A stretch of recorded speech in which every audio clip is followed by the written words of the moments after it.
South Indian பேங்கோட Q1 results வந்து வெளிவந்திருக்கு. அந்த ரிசல்ட்ஸ் எப்படி இருக்கு அப்படின்னு சொல்லிட்டு செக் பண்ணி பார்ப்போம். Net profit 17% year on year பேசிஸ்ல ஏறி இருக்கு. 378 கோடி ரூபாய் மேக் பண்ணியிருக்காங்க இங்க நெட் ப்ராஃபிட்டா.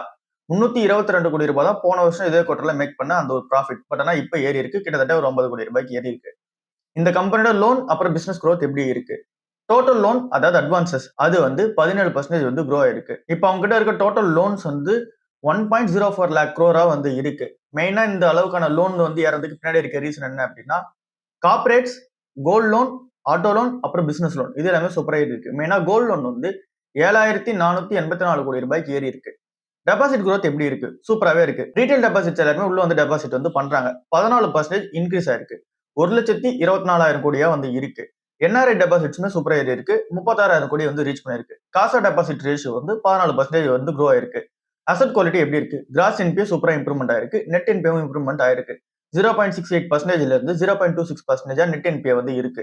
ஸோ ஓவரால் இந்த கம்பெனியோட Q1 ரிசல்ட் சூப்பரா வந்து இருக்கு. அப்புறம் இந்த ஒரு கம்பெனி 1000 கோடி ரூபாய்க்கான ஃபண்ட் ரைஸ் பிளான்லயே வந்து இருக்காங்க. இந்த ஒரு 1000 கோடி ரூபாயும் ஃபுல்லாவே வந்து என்சிடிஸ், பாண்ட்ஸ் அப்புறம் அதர் டெட் இன்ஸ்ட்ருமெண்ட்ஸ் தான் வந்து பண்ண போறதா வந்து சொல்லியிருக்காங்க. இந்த ஒரு மணியை ரைஸ் பண்றதுக்கு பின்னாடி இருக்க ரீசன் வந்து ஃபியூச்சர்ல வந்து ஃபண்டிங் ரெக்யர்மெண்ட்ஸ் தேவைப்படுது அப்படின்னா அதுக்காகவும் அப்புறம் பிசினஸ் growthக்காகவும் அப்புறம் அவங்களோட கேபிட்டலை ஸ்ட்ரென்தன் பண்றதுக்காகவும் இந்த ஒரு ஃபண்ட் ரைஸ் வந்து பண்றாங்க. ஸோ இந்த ஒரு ஃபண்ட் ரைஸ் வந்து அப்படியே ஒரே சிங்கிள் ஷாட்ல வந்து நடக்குமான்னு தெரியல. மல்டிபிள் பேசஸ்ல கூட நடக்கும் அப்படின்ற மாதிரி வந்து சொல்லியிருக்காங்க. மேனேஜ்மெண்டோட அப்டேட் படி அக்டோபர் 2026 அப்ப மகேஷ், முரளிதர், பாயின்றவங்க வந்து உள்ள எஸ்இஓ வந்து வந்துட போறாங்க. அப்புறம் 2 டைரக்டர்ஸ் வந்து ரீஅப்பாயின்மெண்ட் பண்றதுக்கும் இங்க ஷேர் ஹோல்டர்ஸ்க்கான அப்ரூவலுக்காக வெயிட் பண்ணிட்டு இருக்காங்க. ஸோ ஓவரால் இந்த கம்பெனியோட Q1 ரிசல்ட் சூப்பராகவே வந்து இருக்கு.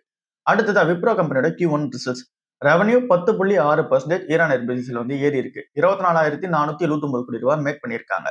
நெட் ப்ராஃபிட் ஃபிளாட்டா வந்திருக்கு. 3,352 கோடி ரூபாய் தான் வந்து இருக்கு. ஸோ ஸ்மால் அமௌண்ட்ல தான் ஏறி இருக்கு. 0.67% தான் இயர் ஆன் இயர் பேசிஸ்ல வந்து ஏறி இருக்கு. ரொம்ப ஸ்மாலான அமௌண்ட்ல தான் ப்ராஃபிட் வந்து ஏறி இருக்கு. ஆல்மோஸ்ட் ஃபிளாட்ல தான் வந்து இருக்கு. ஏஐ பிசினஸ் எப்படி இருக்கு அப்படின்றது பார்ப்போம். மேனேஜ்மெண்ட் என்ன சொல்றாங்க அப்படின்னா ஏஐ பேஸ்டான சொல்யூஷன்ஸ் வந்து கொடுக்க ஆரம்பிச்சிட்டோம், அது இன்க்ரீஸும் பண்ண ஆரம்பிச்சிட்டோன்ற மாதிரி சொல்றாங்க. விப்ரோ வந்து ஏஐ டிஜிட்டல் டிரான்ஸ்ஃபர்மேஷனுக்காக ஃபோக்கஸ் பண்ணி அதுக்கான ஃபியூச்சர் growthல போயிட்டு இருக்கணும்னு சொல்றாங்க. டீல் வின்ஸ் எப்படி இருக்கு? டோட்டல் கான்ட்ராக்ட் வேல்யூ அது வந்து இன்க்ரீஸ் ஆயிருக்கு. லார்ஜான டீல் வின்ஸ் வந்து இன்க்ரீஸ் ஆயிருக்கு. 12.9% குவார்டர் அண்ட் குவார்டர் பேசிஸ்ல இன்க்ரீஸ் ஆயிருக்கு. $1.6 பில்லியன் வச்சிருக்காங்க. ஹெல்த்தியான ஆர்டர் இன்ஃப்ளோ வந்து இருக்கு. டோட்டல் புக்கிங்ஸ் மட்டும் ஆனா டிக்ளைன் ஆயிருக்கு. 2.4% குவார்டர் அண்ட் குவார்டர் பேசிஸ்ல டிக்ளைன் ஆயிருக்கு. $3.4 பில்லியன் தான் இப்போ வந்து வச்சிருக்காங்க. மேனேஜ்மெண்டோட இந்த ஒரு Q2 ரிசல்ட்ஸ் எப்படி இருக்கும் போது அப்படின்ட்டு எக்ஸ்பெக்டேஷன்ஸ்க்கு வந்து ரெவன்யூ 2.57 பில்லியன்ல இருந்து 2.63 பில்லியனா வந்து இருக்கும் அப்படின்ற மாதிரி சொல்றாங்க. அப்படின்னா அது என்ன இண்டிகேட் பண்ணுது அப்படின்னா இங்க நெகட்டிவ்ல வந்து 1.5% வரைக்கும் குறையலாம். அப்படி பாசிட்டிவ் போச்சு அப்படின்னா மேக்ஸிமமே 0.5% தான் ஏறலாம் அப்படின்ற மாதிரி சொல்லியிருக்காங்க. அப்பனா இப்ப என்ன ஒரு Q1 ரிசல்ட்ஸ் காமிச்சாங்களோ அதை விட வந்து நெகட்டிவ்ல இருக்கிறதுக்கான சான்சஸ் ஹெவியா வந்து இருக்கு. டிவிடெண்ட் வந்து கொடுத்துருக்காங்க. ₹2 per ஷேர் வந்து கொடுத்துருக்காங்க. இதுக்கான ரெக்கார்ட் டேட் ஜூலை 17 வந்து இருக்கு. பேமெண்ட் வந்து ஆகஸ்ட் 14 இல்ல அப்படின்னா அதுக்கு முன்னாடி வந்து கொடுத்துருவாங்க. டெக் மஹேந்திரா கம்பெனியோட Q1 ரிசல்ட்ஸ் அந்த ரிசல்ட்ஸ் வந்து ஓரளவுக்கு சூப்பராகவே இருக்கு. நெட் ப்ராஃபிட் வந்து 28.4% இயர் ஆன் இயர் பேசிஸ்ல ஏறி இருக்கு. 1465 கோடி ரூபாய் மேக் பண்ணியிருக்காங்க. ரெவன்யூ 15% இயர் ஆன் இயர் பேசிஸ்ல வந்து ஏறி இருக்கு. 15,000 கோடி ரூபாய்க்கு மேல ரெவன்யூ வந்து மேக் பண்ணியிருக்காங்க. பிசினஸ் பெர்ஃபார்மன்ஸ் எப்படி இருக்கு? எபிட் மார்ஜின் சூப்பரா இம்ப்ரூவ்மெண்ட் ஆயிருக்கு. 330 பேஸ் பாயிண்ட்ஸ் வந்து ஏறி இருக்கு. புது டீல் வின்ஸ் வந்து 33% ஏறி இருக்கு. $1 பில்லியன் வந்து கிராஸ் பண்ணிருக்காங்க 3வது கன்சிக்யூட்டிவ் டேர்மா. இந்த ஒரு கம்பெனியோட பிசினஸ் செக்டார் வைஸ் பெர்ஃபார்மன்ஸ் வந்து பார்க்கும்போது ஐடி பிசினஸோட ரெவன்யூ 17.6% க்ரோ ஆயிருக்கு. பிபிஎஸ் ரெவன்யூ வந்து 18.2% க்ரோ ஆயிருக்கு. யூரோப் ரெவன்யூ 12.1% க்ரோ ஆயிருக்கு. மேனுஃபேக்சரிங் செக்டாரோட ரெவன்யூ 17.2% வந்து க்ரோ ஆயிருக்கு. அதுதான் இங்க growth வந்து லீட் பண்ணி எடுத்துட்டு போகுது. ஒர்க் ஃபோர்ஸை பொறுத்தவரை கொஞ்சம் வந்து குறைச்சிருக்காங்க எம்ப்ளாயி கவுண்ட். 1,46,000 எம்ப்ளாயிஸ் இப்போ வந்து இருக்காங்க. அட்ரிஷன் ரேட் 11.8% வந்து இம்ப்ரூவ்மெண்ட் பண்ணிருக்காங்க. மேனேஜ்மெண்ட் என்ன சொல்றாங்க அப்படின்னா கண்டினியூஸா ஏஐ டிஜிட்டல் பிளாட்ஃபார்ம்ஸ் அப்புறம் வந்து ஆபரேஷனல் எஃபிஷியன்சிக்காக நாங்க வந்து இன்வெஸ்ட்மெண்ட் பண்ண போறோம் அப்படின்ற மாதிரி வந்து சொல்லியிருக்காங்க. ஜியோ ஃபினான்ஷியல் சர்வீசஸோட Q1 ரிசல்ட்ஸ் எப்படி இருக்கு அப்படின்னு சொல்லிட்டு பார்ப்போம். நெட் ப்ராஃபிட் வந்து 156% வந்து ஏறி இருக்கு. இயர் ஆன் இயர் பேசிஸ்ல 830 கோடி ரூபாய் பண்ணிருக்காங்க. ரெவன்யூ 2,000 கோடி ரூபாய் வந்து கிராஸ் ஆயிருக்கு. பிசினஸ் அந்த growth பொறுத்தல சூப்பராகவே இருக்குது, நல்லா தெரியுது. லெண்டிங் பிசினஸ் எப்படி இருக்கு? லோன் டிஸ்பர்ஸ்மெண்ட்ஸ் வந்து 2.7 மடங்கு வந்து ஏறி இருக்கு. அப்படின்னா அதிகமான லோன் வந்து கொடுத்துருக்காங்க இயர் ஆன் இயர் பேசிஸ்ல. 11,252 கோடி ரூபாய் வந்து இருக்கு. அசெட் அண்டர் மேனேஜ்மெண்ட் 2.6 மடங்கு வந்து இன்க்ரீஸ் ஆயிருக்கு. 30,000 கோடி ரூபாய்க்கு மேல இருக்கு. பிசினஸ் எக்ஸ்பான்ஷனா வந்து பார்க்கும்போது ஃபாஸ்டாக் டோல் பேமெண்ட்ஸ் உள்ள வராங்க. அப்புறம் கிராஸ் பார்டர் பேமெண்ட் சர்வீசஸ் உள்ள வராங்க. அசெட் மேனேஜ்மெண்ட் உள்ள வராங்க. இன்சூரன்ஸ் உள்ள வராங்க. ஸ்ட்ரென்த் பண்றாங்க அவங்களோட ஃபினான்ஷியல் ஈகோ சிஸ்டம். இன்கம் எந்தெந்த செக்மெண்ட்ஸ்லாம் எப்படி ஏறி இருக்கு அப்படின்னு சொல்லி பார்க்கும்போது இன்ட்ரெஸ்ட் இன்கம் வந்து 165% ஏறி இருக்கு. Fee and then commission income வந்து இங்க அதிகமாகி இப்ப 325 கோடி ரூபாய் வந்து மேக் பண்றாங்க. அப்புறம் இந்த கம்பெனியுமே வந்து டிவிடெண்டாவே ஒரு 509 கோடி ரூபாய் வந்து ரிசீவ் பண்றாங்க. ஸோ ஓவராலா இந்த ஒரு ஜியோ ஃபினான்ஷியல் சர்வீசஸோட Q1 சூப்பராகவே வந்து இருக்கு. ஐடி ஹோட்டல்ஸ் கம்பெனியோட Q1 ரிசல்ட்ஸ். நெட் ப்ராஃபிட் வந்து 35% இயர் ஆன் இயர் பேசிஸ்ல வந்து ஏறி இருக்கு. 180 கோடி ரூபாய் வந்து மேக் பண்ணிருக்காங்க. ரெவன்யூ 14.8% வந்து ஏறி இருக்கு. 936 கோடி ரூபாய் வந்து மேக் பண்ணிருக்காங்க. சோ நல்ல ஒரு Q1 ரிசல்ட்ஸா வந்து இருக்கு. ஹோட்டல் பிசினஸோட அந்த ஒரு பெர்ஃபார்மன்ஸ் எப்படி இருக்கு? ஹோட்டல் ரெவன்யூ 10% வந்து ஏறி இருக்கு. 881 கோடி ரூபாய் வந்து மேக் பண்ணிருக்காங்க. ஹோட்டலோட எபிட் வந்து பார்க்கும்போது 22.8% வந்து இருக்கு. பெட்டரான ப்ராஃபிட்டபிலிட்டியும் மூவ் ஆகுறாங்க. ஜிஎஸ்கே ஹாஸ்பிட்டாலிட்டியா இந்த ஒரு கம்பெனி வந்து அக்யூர் பண்ற பிளான்ல வந்து இருக்காங்க. இந்த ஒரு அக்யூசியேஷன் மூலமா என்ன நடக்கும் அப்படின்னா, வெல்கம் ஹோட்டல் அகமதாபாத்ல வந்து இருக்கு. இது வந்து ஒரு 130 ரூம்ஸ் கொண்ட ஒரு ஹோட்டலா வந்து இருக்கு. இதை வந்து ஃபுல்லா அக்யூசியேஷன் வந்து பண்ணிடுவாங்க. 155 கோடி ரூபாய் கொடுத்து பை பண்ண போறாங்க. சோ இது வந்து என்ன பண்ணும் அப்படின்னா, இவங்களோட ஓன்டு ஹோட்டல் போர்ட்ஃபோலியோக்குள்ள வந்து ஆட் ஆயிடும். இது இந்த கம்பெனிக்கு ஒரு நல்ல அப்டேட்டா இருக்கும். அகமதாபாத்ல இங்க பிசினஸ் டிராவல் அப்புறம் வந்து டிராவல் டிமாண்ட்காக போறவங்க எல்லாருமே இந்த ஹோட்டல்ல தங்கி போறதுக்கான சான்சஸ் வந்து இருக்கு. சோ என்னதான் இந்த ஒரு ஐடிசி ஹோட்டல்ஸோட Q1 ரிசல்ட் சூப்பரா இருந்தாலும் கூட மார்க்கெட்ல 5% வந்து இறக்கிருக்காங்க. என்ன ரீசன் அப்படின்னா, இன்வெஸ்டர்ஸ் எல்லாருமே இப்ப ரீசெண்டா ஒரு அக்யூசியேஷன் பண்றாங்க பாத்தீங்களா, அதனால மேபி இந்த நியர் டைம்ல பிரஷர் இருக்கலாம் அப்படின்ற மாதிரி வந்து இன்வெஸ்டர்ஸ் வந்து திங்க் பண்றாங்க. ஏன் அப்படின்னா 155 கோடி ரூபாய் கொடுத்து பை பண்றாங்கல்ல, அந்த ஒரு ரீசனால. க்ரோ கம்பெனியோட Q1 ரிசல்ட்ஸ் நம்ம நேத்து டிஸ்கஸ் பண்ணியிருந்தோம். இங்க வந்து சூப்பரான ப்ராஃபிட், சூப்பரான ரெவன்யூ வந்து ஏறி இருக்கு. அப்புறம் இந்த ஒரு கம்பெனியோட பிசினஸ்மே டைவர்சிஃபை பண்றாங்க. F&O ட்ரேடிங்ல இருந்து மட்டும் இல்லாம margin trading facility, commodity trading, mutual fund business எல்லாத்தையுமே வந்து இம்ப்ரூவ்மெண்ட் பண்றாங்கன்னு சொல்லி பார்த்திருந்தோம். மியூச்சுவல் ஃபண்ட்லயும் அவங்களோட எக்ஸ்பென்ஷன் பத்தி நம்ம டீடைலா பார்த்திருந்தோம். என்னதான் இந்த ஒரு கம்பெனியோட ரிசல்ட்ஸ் எல்லாமே சூப்பரா இருந்தாலும் கூட இப்ப இருக்க வேல்யூஷன்ஸ்க்கு ரொம்ப ஐயா வந்து இருக்கிறதா நிறைய ஆர்டிகல் வந்து சொல்றாங்க. 65% ஷேர் வந்து இந்த ஒரு வருஷத்துல மட்டும் ரேலியா இருக்கு. சோ வேல்யூஷன்ஸ் அதிகமா இருக்கிறதா சொல்றாங்க.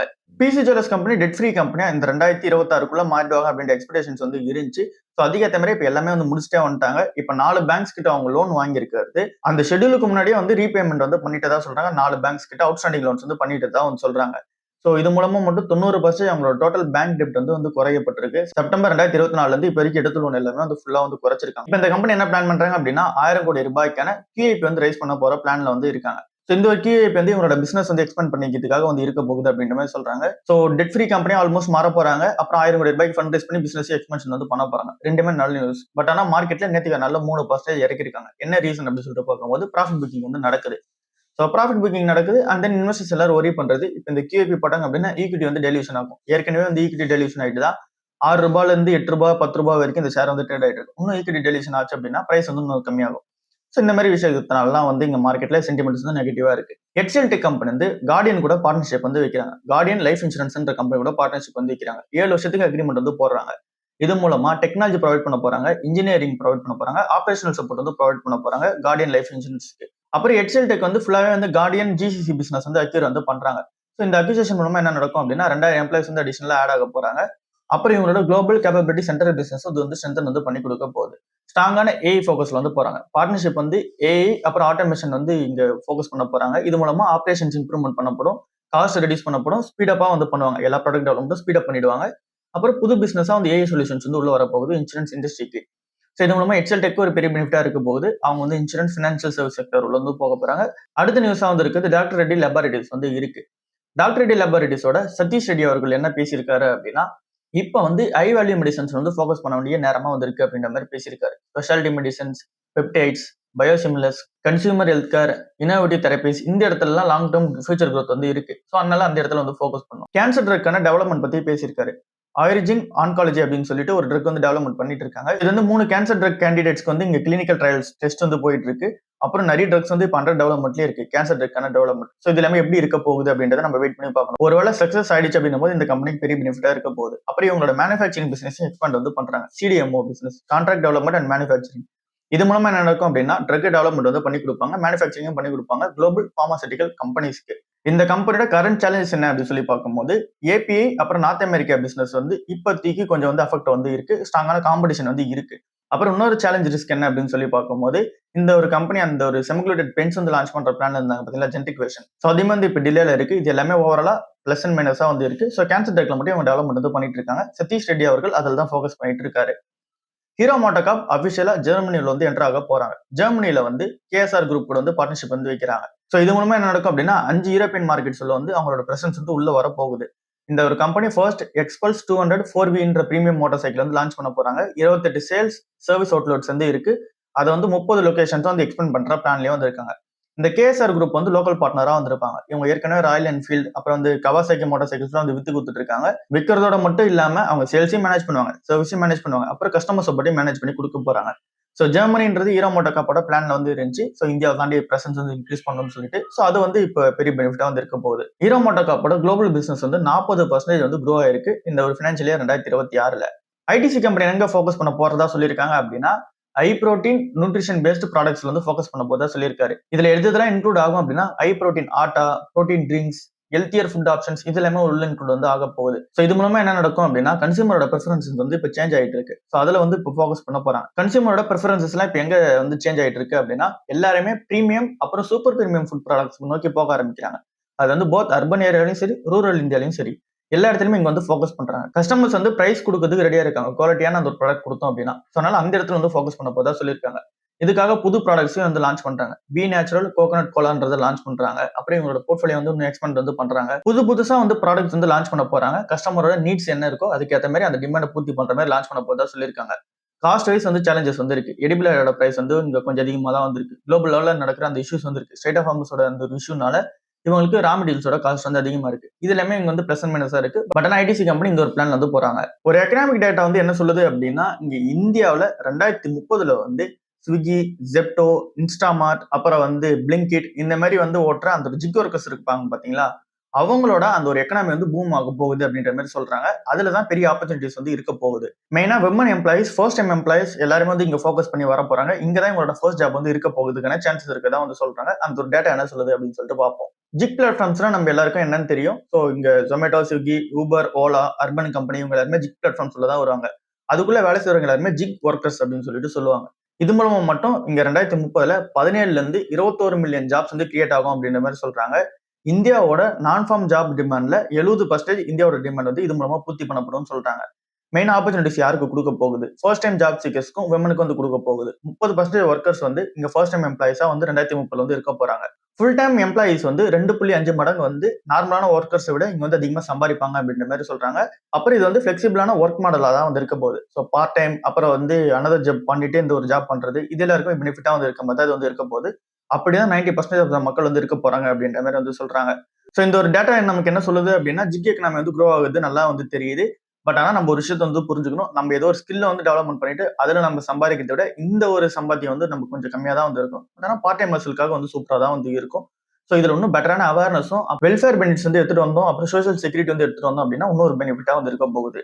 ஈரான் யூஎஸோட அந்த ஒரு வார் அப்டேட் எப்படி இருக்கு அப்படின்னு சொல்லிட்டு பார்ப்போம். ரஷ்யன் அட்டாக்ஸ் வந்து இங்க நடந்துட்டு தான் இருக்கு. யூஎஸ் வந்து அடிச்சிட்டு இருக்காங்க. ஈரானுமே வந்து யூஎஸ் மிலிட்டரி பேசஸ் வந்து அடிச்சிட்டு இருக்காங்க. யூஎஸ் வந்து ஈரானியன் கீ லொகேஷன்ஸ் வந்து அடிச்சிட்டு இருக்காங்க. ஸ்டேட் ஆஃப் ஹார்மஸை பொறுத்தல அது ஒன்றும் ப்ரெஷர்ல தான் வந்து இருக்கு. ஈரான் என்ன வான் பண்றாங்க அப்படின்னா ஸ்டேட் ஆஃப் ஹார்மஸ் வந்து ஒரு ரெட் லைன் மாதிரி. ஸோ அந்த இடத்துல வந்து யாரும் கிராஸ் ஆகக்கூடாது அப்படின்ற மாதிரி வந்து வான் பண்றதா சொல்றாங்க. ஷிப்பிங் ரூட் வந்து பொறுத்தல இப்போ வந்து டிஸ்ட்ரப்ஷன்ஸ் வந்து நடந்திருக்கு. பிரெண்ட் க்ரூட் வந்து இப்போ $85 per பேரலுக்கு மேல வந்து போயிடுச்சு. ஸோ இது மூலமா நிறைய இஷ்யூஸ் வந்து நடந்துகிட்டு தான் இருக்கு. இன்னைக்கு நல்ல மார்க்கெட் எப்படி இருக்க போகுது? கண்டிப்பா நெகட்டிவ்ல இருக்கிறதுக்கான சான்சஸ் வந்து இருக்கு. பட் ஆனா ஓப்பனிங் மட்டும் 30 பாயிண்ட்ஸ் வந்து பாசிட்டிவ்ல ஓப்பன் ஆகும். அதுக்கப்புறமா நெகட்டிவ் ஆகிறதுக்கான சான்சஸ் தான் இருக்கு. இங்க குளோபல் மார்க்கெட்ஸை பொறுத்தல பிரஷர்ல வந்து இருக்காங்க. யூஎஸ் டெக்னாலஜி ஸ்டாக்ஸ் எல்லாமே பிரஷர்ல வந்து இருக்கு. எல்லாமே விழுந்திருக்கு. அப்புறம் ஏஷியன் மார்க்கெட்ஸை பொறுத்தல அதுவுமே வந்து விழுந்திருக்கு. ஜப்பான் மார்க்கெட்ல 3% வந்து விழுந்திருக்கு. க்ரூட் ஆயில் பிரைஸ் வந்து $85 மேல வந்து இருக்கா. ஸோ அதனால வந்து இப்போ வந்து மார்க்கெட் வந்து கொஞ்சம் வீக்கா இருக்கிறதுக்கான சான்சஸ் வந்து இருக்கு. கோல்டு சில்வர்ல என்ன அப்டேட் அப்படின்னு சொல்லி பார்க்கும்போது கோல்டும் விழுந்திருக்கு, சில்வரும் வந்து விழுந்திருக்கு. எஃப்ஐஸ் 4200 கோடி ரூபாய்க்கு வித்திருக்காங்க. டிஐஸ் வந்து 3000 கோடி ரூபாய்க்கு வந்து பை பண்ணியிருக்காங்க. ஸோ ஓவரால் இதெல்லாம் தான் இன்னைக்கு இருக்க மார்க்கெட் நியூஸா வந்து இருக்கு. ஸோ இதுல நம்ம பார்த்த நிறைய ஸ்டாக்ஸ் வந்து கன்சிடர் பண்ற மாதிரி தான் இருக்கு. 1-2 நம்பரே கன்சிடர் பண்ணிப்போம். ஸோ இவ்வளவுதான் இன்னைக்கு வீடியோ. அடுத்த வீடியோவில் சந்திப்போம். பாய்.